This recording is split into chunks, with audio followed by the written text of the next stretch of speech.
اهلا يا ابو عمو، اخبارك ايه؟ ليه كده زعلان؟ ايه اللي حصل لك؟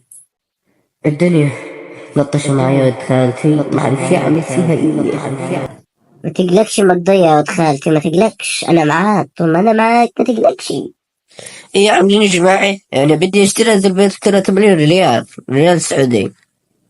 ايه 3 مليون ريال. انا مش بقول لك البيت هيتباع، ما هيتباع ب3 مليون ريال. بيعوا باللي فيه.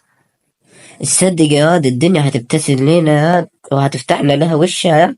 احنا مش هنطلب 3 مليون ريال، احنا هنطلب 3 مليون و100 جنيه. ايش انت هتبيعوا البيت ولا لا؟ هتبيع يعني هتبيع، مش هتبيع خلاص كلنا نمشي يعني. احنا طالبين في البيت يا ولد خالتي 3 مليون و100 ريال. هتدفع مش هتدفع وريني عرض كتاف. انا مش هدفع 3 مليون و100 ريال، انا بدي ادفع 4 مليون ريال والباقي حلال عليكم.